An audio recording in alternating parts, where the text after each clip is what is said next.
Hi everyone, my name is Ketusenyo Pehua, psychologist working under District Mental Health Program Kohima. Welcome back to my session. Also, I want to thank the Department of School Education for this session. Today we will discuss about the childhood psychiatric disorders. So we'll discuss about autism, intellectual disability, ADHD, and learning disorders. Um, Emotional and behavioral problems in children are a common concern for both mental health professionals, teachers, and parents. Now, if a child has any emotional and behavioral problems, it can have consequences in their daily life, their school performance, scholastic skills, or can lead to substance use or violence. It can affect their interpersonal relationships. And it can tend to persist into adulthood. Now, when we talk about normal development of a child, we need to consider their motor behavior, their adaptive skills or adaptive behaviors, how they how it enables a person to get along with their environment and how they cope up with their daily life skills. Also, we need to consider language and speech development, their personal and social behavior as well. So these are some points which we need to consider for when we talk about normal development of a child. The first disorder that we will discuss is autism spectrum disorder. Now, I'm sure many of you have heard about this disorder. It is considered a neurodevelopmental disorder which can affect the functioning of the brain.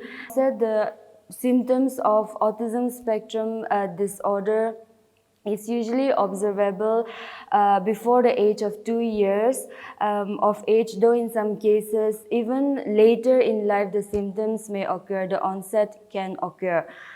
This symptom is more prevalent in males than in females, according to researchers. So, what is this disorder? This disorder is characterized by a wide range of impairments in communication, in social interactions, and also repetitive behaviors or movements can be seen in this disorder. So some characteristics will be if a child is autistic, he or she shows repetitive body movements or ritualistic hand movements, like when they walk or when they're running, or shows behaviors like walking on tiptoes or rocking, or sometimes restless behaviors. Autistic children does not really imitate others. If we ask them to imitate our behaviors or body actions or movements, they usually does not imitate others. They also prefer to be alone and likes to play by themselves. Their conversational skills and communication skills are usually weak. So for normal kids, they usually have a conversation with each other according to age appropriate, but for autistic children, the the conversational skills are usually poor. Um, there is also instability of mood in autistic children, and there is no eye-to-eye contact uh, for autistic children. So when we have a conversation, we usually maintain eye-to-eye contact, but in autistic children, there is no eye-to-eye, even if we are trying to talk with them or look in their face. Obsessive plays with toys, they usually prefer playing with a particular toy, or make lines or arrangements with those toys in a particular manner and spin the toys continuously for a longer period of time. So they are usually obsessed with just one few toys or one or two toys. They also like to eat certain foods and wear certain clothes. They show temperament, or they feel angry or irritable when you ask them to eat a certain food or clothes, or switch of clothing items or food items. They also doesn't like environmental changes like home environment or furnitures at home, plates or cups or spoons, etc. They does not like to be touched. Autistic children does not respond to name or react to pain or react to pain. So they become hyperactive or totally non-responsive sometimes. And they also often bite or hit themselves or others. So these are some characteristics of autism spectrum disorder. We usually consider a child naughty because of a certain behavior, or we say that it's because they are the only child or the youngest or the eldest. This can be true in some cases, but it is better to be sure and investigate your concerns. We usually may not listen to concerns raised by the neighbors or teachers, school teachers, or any friends or child care workers, but this is unfortunate because the earlier the diagnosis and assessment, the sooner the intervention or treatment will be. Treatment of autism spectrum disorder will be of behavioral therapy, psychotherapy, pharmacotherapy, speech therapy, depending on the age of the person, their functioning levels, weaknesses, and strength. There is no 100% guarantee to cure autism spectrum disorder, but with therapy and treatment, their behaviors and speech and language can be improved or modified.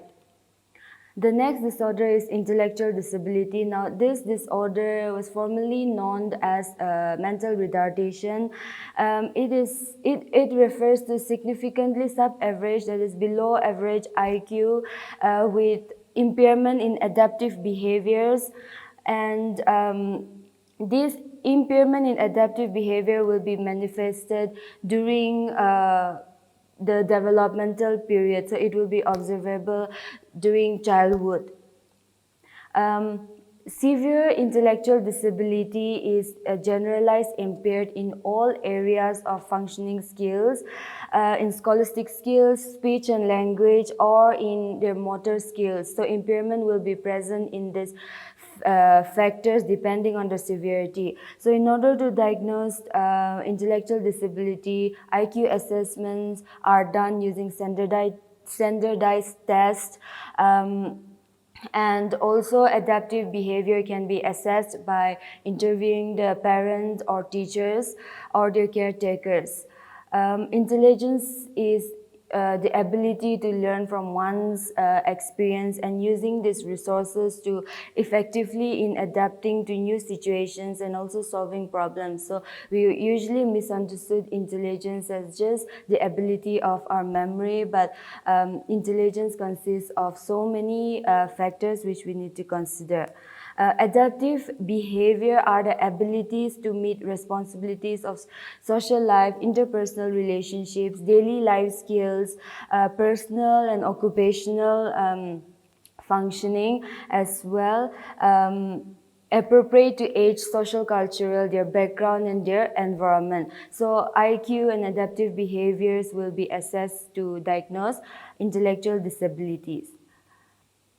Okay, the next developmental disorder is scholastic skills. It is characterized by persistent difficulty in learning, writing, and expressing, which can be inconsistent with the intellectual ability.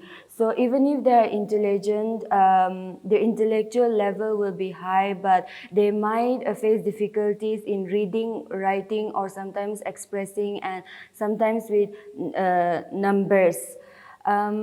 So this serious delay in learning can be observable or seen during the earlier years of a child.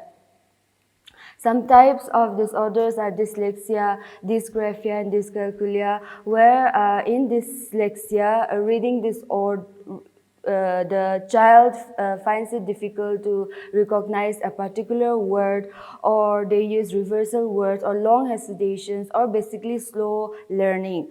And there will be a lot of errors and omissions in oral reading. The next one is dysgraphia. It is a written expression disorder. So here grammatical mistakes will be visible. Clarity in or organization of written expressions, sentence ordering, and spelling accuracy. All these difficulties will be present in the dysgraphia disorder. Next one is dyscalculia. It is an impairment in mathematics. So failure to understand simple mathematical signs or concepts, or numbering symbols, or failure to learn basic mathematical tables according to their mental age and age appropriate. Accuracy or fluency in any calculation, or with simple numerical signs of simple. So difficulties in this field will be observable in this disorder. The next disorder is ADHD, or commonly known as hyperkinetic disorder, attention deficit hyperactivity disorder. Now, this is a disorder characterized by an age-inappropriate extent of impulsivity, emotionality, inattentiveness, hyperactivity that can affect the normal functioning of an individual. Now, this disorder occurs before the before the age of 7 years, and occurs about 3% of occurs in about 3% of school age children. So we can say it is quite common in school age children. Every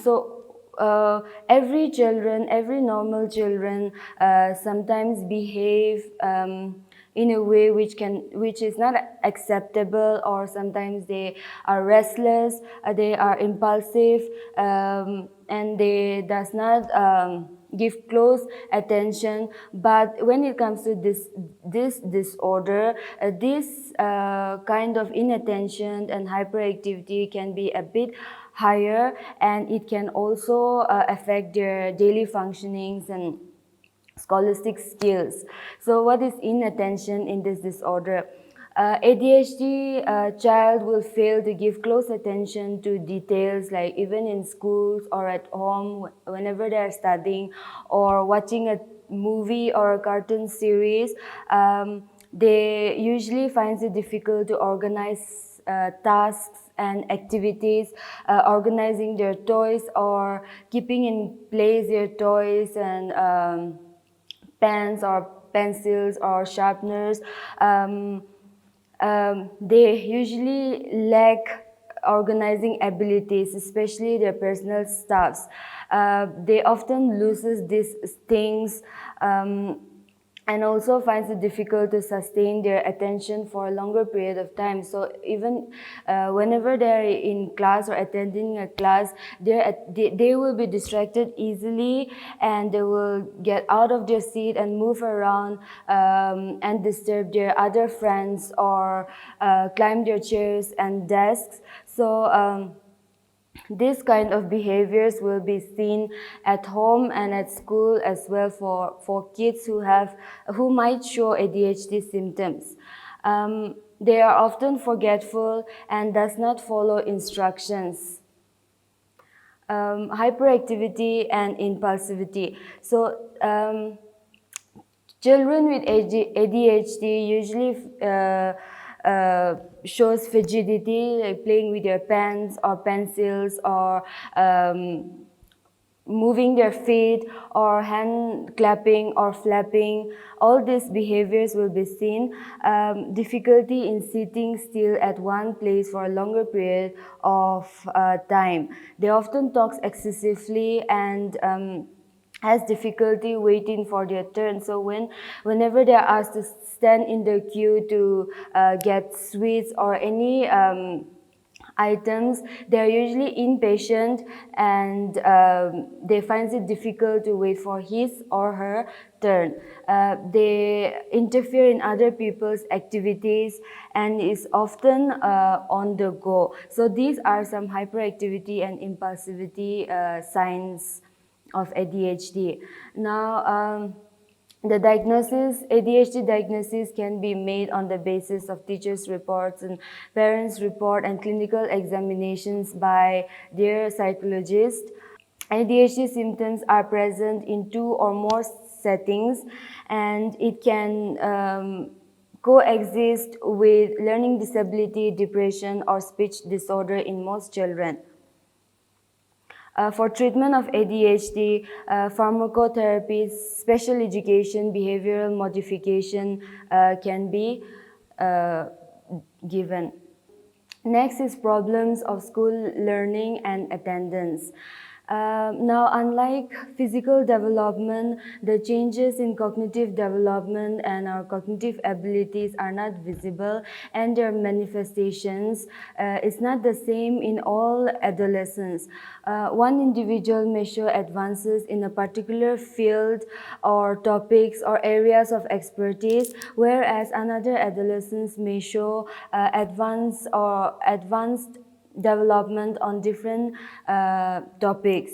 So also the adolescents who is skilled in thinking on abstract or scientific tasks may not show the same level of skill in problems that are personally relevant or intellectual ability on school topics may not apply to social skills for every individual. It depends on individual to individual. So being in school and achieving at the level of their ability help young people feel good about themselves, feel positive about the future, improve the social maturity, and promotes cognitive development. Whereas adolescents who do poorly or drop out of school develop low self-esteem and remain psychologically immature and fail to realize their intellectual abilities and negative towards the future. Adolescent learning problems can be in many ways traced because of learning problems can be because of learning disorders or handicaps that can have present since early childhood. The most important of this can be intelligence, which we have discussed, or types of developmental disorders like learning disorders or ADHD. So these can affect children during their early years of their childhood phase.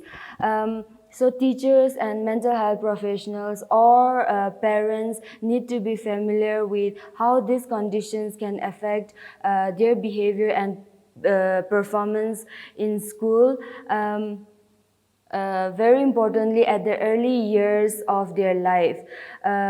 Poor school performance that begins in adolescence usually occurs in students who have no apparent learning disorder in adolescence, because the learning disabilities or developmental disorders usually occurs, or their onset usually occurs during childhood. So in adolescence, if they are receiving poor grades or school performance, it can be because of other factors like family background or school, gender role, or their personality, because of their personality influences. So it is important for parents, teachers, and mental health professionals to recognize the child's abilities, strengths, and weaknesses in order to give them the best education and for the betterment of their cognitive development. Okay, so the next topics we will discuss in our next session. Thank you.